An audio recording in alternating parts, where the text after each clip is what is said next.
Hey everybody, Jeff Noble here from FASDforever.com. Welcome to day number 2 at the 7th International FASD Conference here in, I would love to say beautiful British Columbia, but it's been raining cats and dogs. It's awful, but at least it's not snow. I am here and it is a pleasure. I'm a super fan of Dr. Jackie Pei. Welcome, Jackie. You're awesome. Now, I'm just buttering her up, guys. So, Jackie, I'm a huge fan. If you've ever seen me live, you would have probably seen Dr. Pei's face because I show a video. Because I gotta say, like, dude.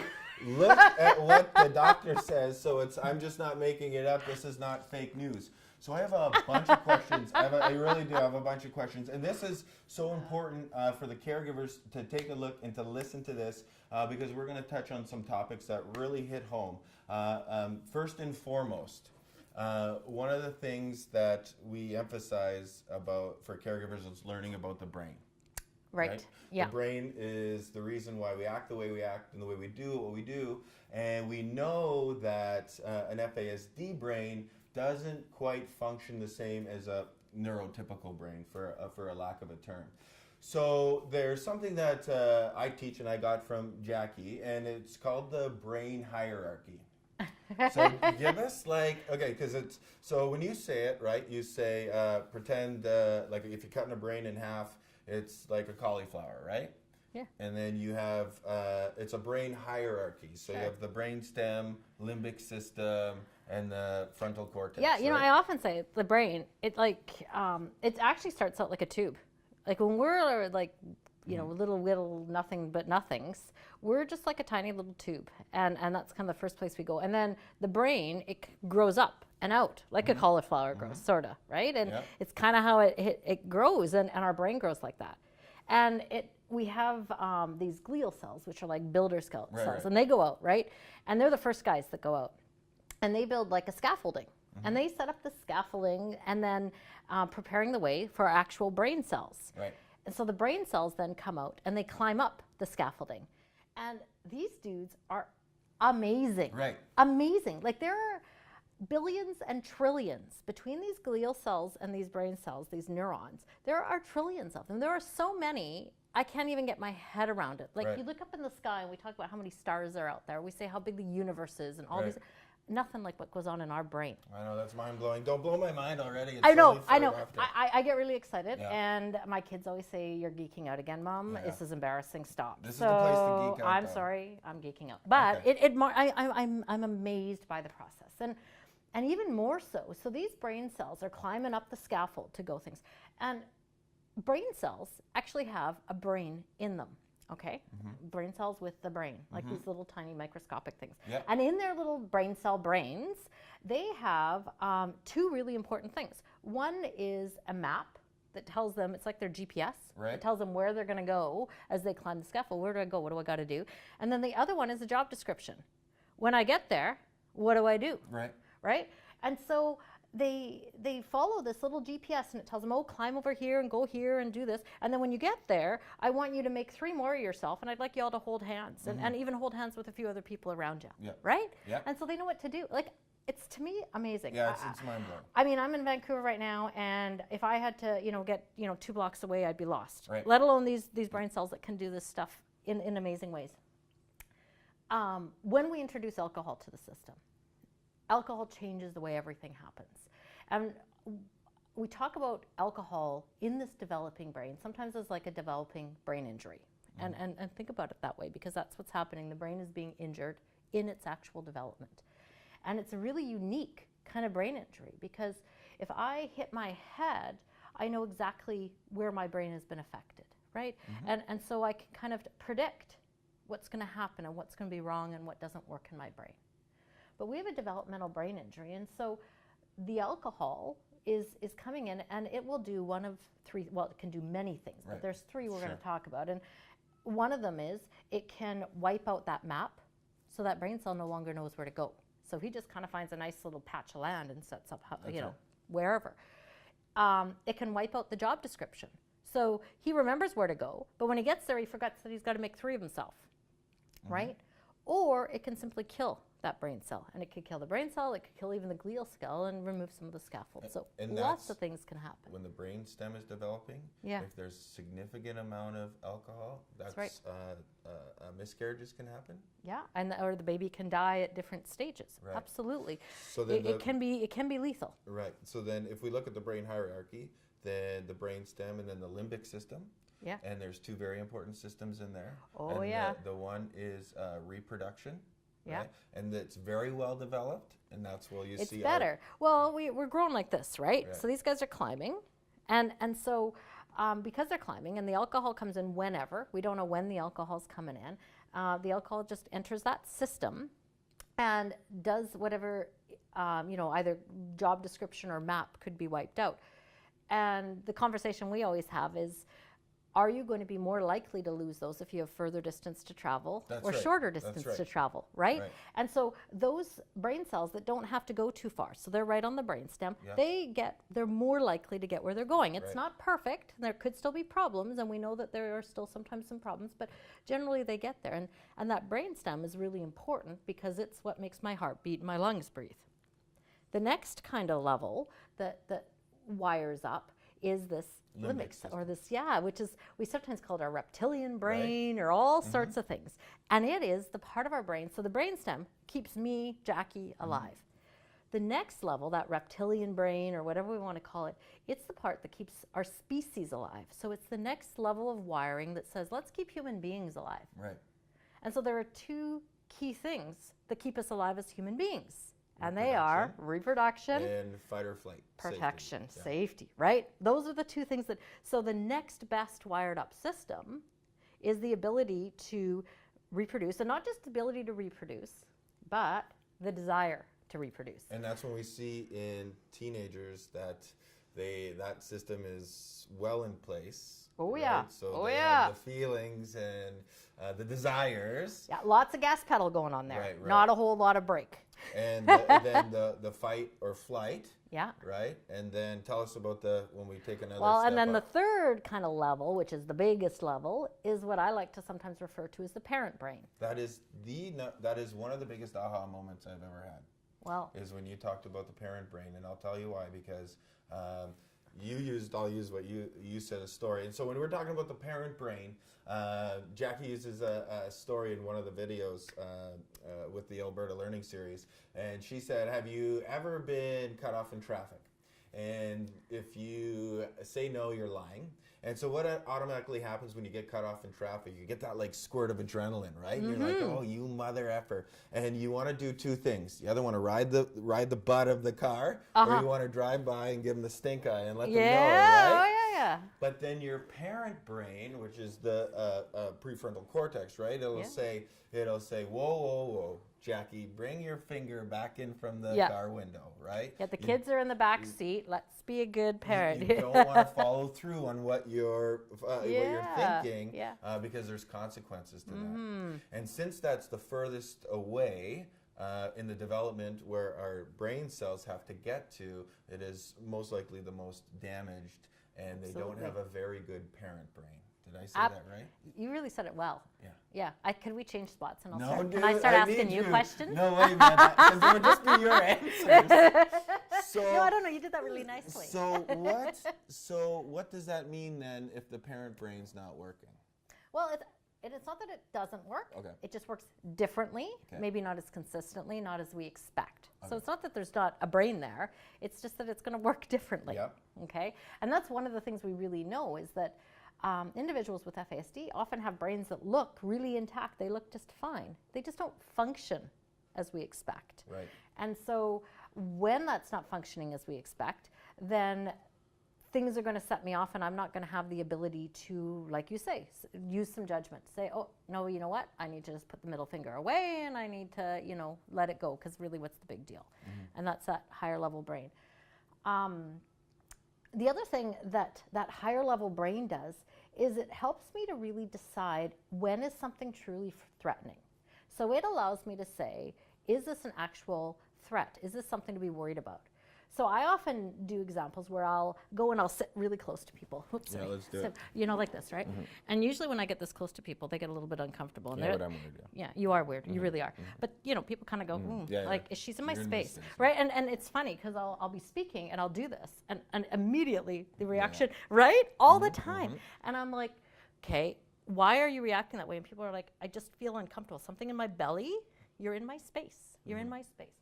But you kind of say, all right, or other folks, usually when, and so far, let's hope it stays this way. Nobody's actually hit me or done anything like that when I've done this exact. I'm afraid one of these days I'm going to really. Someone's going to, right? Yeah, right? Because that's your first instinct. People either back away or their instinct is to push me away. That's our instinct. And so, but then your parent brain steps in and says, no, Jackie's just trying to make a point here. This isn't actually a threat. So my body is saying risk, but my brain steps in and says, no, you know what, this isn't actually a risk. Don't worry about it. Right. She's just trying to make a point. And so we manage it and we're fine and fingers crossed, I have yet to be decked. Right. This is really great. But if your ability to interpret that information is affected, which is what's happening in that higher level brain, then you're going to more readily see that as a threat. And you're not going to be able to say, oh, wait, no, this isn't actually a risk. So if you're a child and you're sitting in the classroom and somebody's walking by your desk and they bump into your desk, I might say, oh, they just bumped into my desk because they stumbled, right? They're not trying to get... Yeah, they just knocked me. Or if I'm on the airplane and my elbow's out on the aisle seat, and somebody... on the way here, I must have got smashed like 3 times. How many times, right? Oh, it's the flight attendant. She's just trying to get get by. Because we make sense of it and we say, no, this isn't actually a threat. For individuals who have more difficulty determining what's really a threat, that's frightening. And so they don't say, oh, no, this isn't actually a threat. Their body reacts. They get that instinctive, and then the brain doesn't say, oh, no, it's okay. And then you calm down. So they go, and they stay.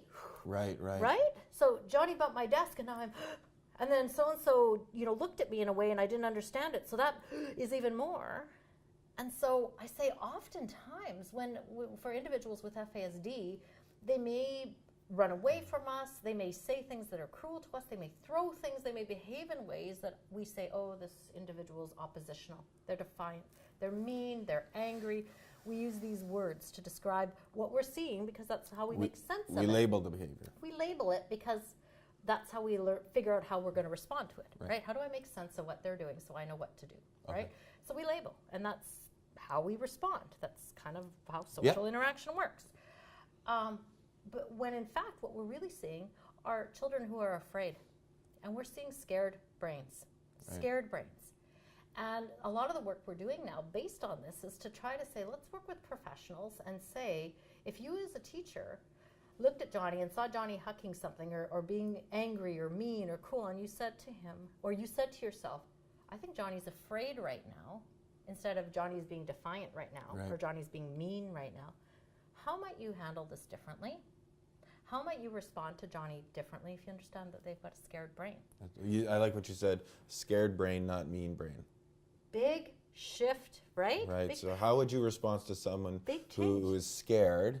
You would come at them a lot different than you would if you thought they were being mean and being defiant. And that was an aha moment for me, and because of what you came up with, it created a lot of aha moments in a lot of people all over where I speak, and I think it's beautiful. So what sort of things are you just trying to have them recognize that, or is there work being done on that? Yeah, well, we're working a little bit now on training approaches and how we work with frontline professionals and service providers and caregivers, and we work with lots of caregivers to say, how do we interpret behavior differently? And essentially we say, all behavior is functional. We all behave for a certain purpose. Everything. Even if Johnny's thrown a desk across the classroom, I might say, gosh, that wasn't particularly functional, but it was for Johnny. It worked. It met a need for Johnny. So working from that basic principle, we say all behavior is functional. So if we can kind of figure out what the function of the behavior is, what it's achieving. And in so many of these kids, what it's achieving is a resolution of that fear. Right. It's about fear. I'm fighting or I'm flighting. I'm running away or I'm fighting. And then the stress and that terrible icky feeling in my belly that we all feel when we feel that intimidation or that threat or whatever goes away. So that's a new one for me. That's awesome. Yeah, it's so interesting because you know, we really grapple with the intervention world right now because a lot of times folks, they tell us the strategies that work. And I keep saying every individual with FASD is different because for that same reason, you know, the brain that grows and the growth of the brain that creates our scared brain, every brain is affected differently. Like which map was wiped out, which job description was, and which cell died, different for every single individual. So we see tremendous difference between individuals with FASD, and we hear kind of statements like one individual with FASD is one individual with FASD. That's right. Right? That's right. And so then folks say, well, I need a strategy, or I need a way to make sense of, you know, or I need a strategy, or I need a way to respond to this. And we can't. It's really difficult to find a one size fits all. Partly because different people respond differently to different strategies, Right. and partly because I use different strategies, right? Like my skill level is different with different things. Yeah. So what we started doing is saying, understanding that we're dealing more with scared brains and that there is something that is more common across individuals. What if all of the professionals, we said, you already have a lot of skills, and caregivers and everybody, working with children and working with or adults or anybody, what if you interpret the behavior differently? What if you make sense of the behavior differently? That's right. And you That's start right. to see behavior as scared, not angry. Then you're going to draw on your existing strategies. You don't need a strategy from me. You're going to draw on your existing strategies of how do I manage fear?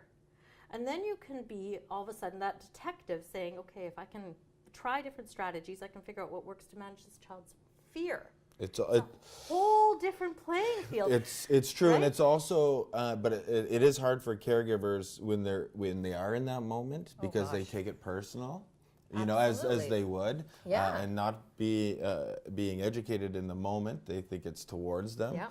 They have their own grief and loss issues too, and so it's hard because as a when I was a foster parent, emotionally when I'm wrapped up into it, it's almost sometimes it doesn't matter what someone says. I'm so frustrated, I'm tired, but once I learned that, you know, they're not doing this to me. They're not trying to make my life a living hell. Is that they are extremely overwhelmed and they're just as frustrated with themselves as we are with them. And maybe more so because we at least have moments when we're not frustrated. Yeah. Their entire world operates out of that lens. Yeah, it is so frustrating. Right? Their interaction with everybody and gosh, that's tough. Like when your brain is wired different, it's like everything is in translation. Yeah, you know? It's like if I went to the Middle East and I was trying to process a different language, a different custom. I would be exhausted from trying to process it. And I'm sure I would probably be frustrated because I would be doing something culturally that I didn't know that was wrong. And so I'd be getting in trouble and I don't even know. Like even so if I went to shake someone's hand and that's a faux pas, right? And then I'm like, well, what's the big deal? And they're like, well, you're not supposed to do that. But I didn't know that, and I can't read that I don't know that, and I can't see on the signs that I don't know that. Can you imagine how uncomfortable you'd be, and how and that can be really frightening. Yeah. Like it can be really a frightening feeling to say, I don't know the rules of play here. Like I don't get it, I don't understand, and every time I try something, it's apparently wrong. Yeah. Like that's So, terrifying. and then that's when the development into the secondary and the tertiary characteristics come into play because after a while they say, F it. I'm not even going to try anymore. What's the bother? And then the truancy kicks in because they'd rather be, why would you go to school if it's like a different country and you're getting in trouble all the time? Yeah. And you are doing your best. That's what the thing is. You're trying so hard. The kids on the spectrum are just, they want to be normal and they want to fit in, but just not enough tools in the tool belt. And we don't recognize that. I say, it's like, okay, so Jackie, I say, Jackie, you're going to build a house. And I'm going to give you all the tools you need, and I'm even going to give you a crew. I'm going to give you plans, and you're going to be able to build this house. Okay, person with FASD, I'm going to give you a tool belt, but it's going to have just some nails and a hammer. Go ahead and build a house, and then I'm going to get mad at you when you can't do it. That's what I think. Like you know, people need to put that in their perspective. It's awesome. I don't want to keep you all day, but I do want to, because I could. I honestly could. But I do want to ask you about another issue that is brought up to me through caregivers, and that is decision making. Oh gosh, yeah. Right, and so when I am doing my training or my courses, I talk about what you talk about with the Iowa gambling tests. Can you please just give Tell you us about that? Okay. in a nutshell? Yeah, we did a study and we looked at kids using what's called an Iowa gambling test. It's great. We brought in a bunch of kids and had them gamble. It went over really well. Yeah, actually, our caregivers were fantastic. They were really good about it. Yeah. So Because it might, as you say, might seem ethically. Yeah, you're getting kids to gamble, really. Yeah. But it went well. And here's the thinking behind it. It's a very specific kind of test that has you make decisions when there is like an emotional load to it. So a lot of times especially when as a psychologist, when I'm wearing my psychologist hat, we do testing and all of these things to look at how kids are functioning. And we're in a controlled situation and there's no stress, and we remove all these and we have kids do things.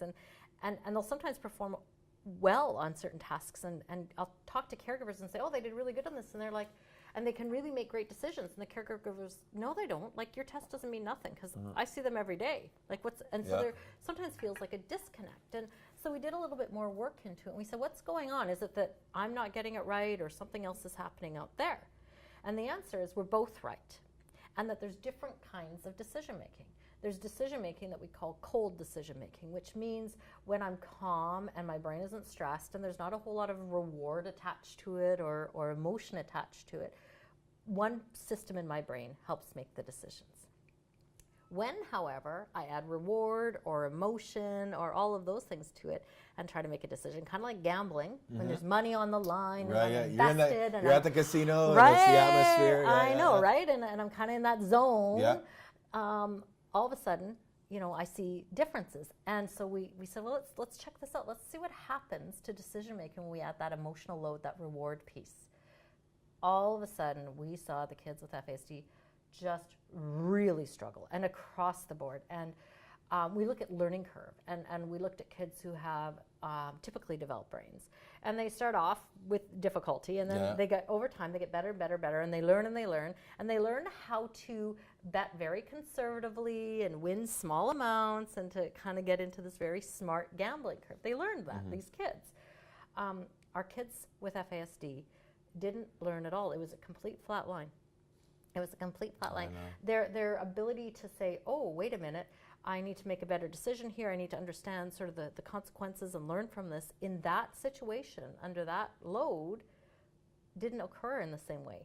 So it really spoke to the fact that even the subtle differences in a task, small differences, emotional load, no emotional load, which can be even hard to tell sometimes, can have a huge difference in terms of an individual's ability to function.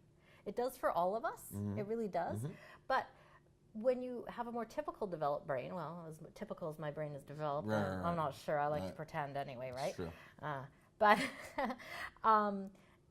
then our differences are smaller, right? And they're a little bit more subtle. So even though I have strengths, things I'm good at, not good at things, it all kind of occurs in an area that really doesn't impact me. Overall, on a day-to-day basis. Yeah, I mean, often I'll say, oh, you know what, I can't make that decision right now because I'm totally overstressed and I won't do it or whatever. So, but my parent brain kicks in and helps me out. But generally speaking, we all have little differences. But for individuals with FASD, because of the nature of the brain injury, sometimes what would otherwise be a little difference become very big differences. And we see a lot of this hot and cold. They can do it now, they can't do it now, they can do it now, they can't do it now. And really tiny changes in a task, a little bit more emotional load, or a little bit more perception of reward or something. And all of a sudden, the system being used in the brain is different, and the way they manage it is different. And you said that they were as frustrated and surprised by the 5th time as they were the first time they lost the money. Yeah. Like, I hate this. Like, they hated it by the end because they were in the hole for a lot of money. They really were, and they just kept, and what they did is they just kept employing the same strategy regardless. So they would just keep betting more and more money, even though they kept losing more and more money, and they're getting further and further in the hole. And instead of saying, maybe I should bet a little less, or maybe I should change the way I'm playing this game, no. And then they persisted in that strategy. And we translate that to the real world, and so that despite the consequences, they still made those same decisions. Yeah. And so if we are looking at adults in the real world, and that's with the money management. And because I think a lot of times they're in that heightened state because even just the marketing and everything's buy, and we even have like, I don't know about you, but my credit card statement says that sometimes I get wrapped up and I buy something, right? And so this is why they struggle with the decision making and with the money management, which is backwards thinking, because what do we push? Independence. You have to control your own money, and then this is where they get into trouble. Yeah, and I think we need to really start having more conversations about the middle road, the middle ground between this, and talk about what can interdependence look like. Because big word, I love it. It's really, I think it's really important. I love interdependence. I really think it's important because sometimes we get black or white and we think it's an either or. You manage your money or you don't manage your money. No, there's middle ground. There is, we will help manage these aspects of your money. So you're not homeless. Your rent's going to be paid. We're going to buy some grocery coupons for you at the beginning of the month so that you can, you can still go to the grocery store and spend them how you want, potentially, right? But we'll help with coupons so at least we know you're getting some kind of food. That's right. And then here's the leftover that you can do whatever you want with, because you need to feel like you have choice and say in your life, because you are an adult, and you do want to have voice. I talk about it as voice and choice. You need to feel that you have voice in your life and choice in your life.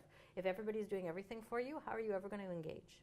That's true. And I think we need to really think about interdependence and how we start that as soon as possible with our kids. And normalizing interdependence, because usually the message is independence.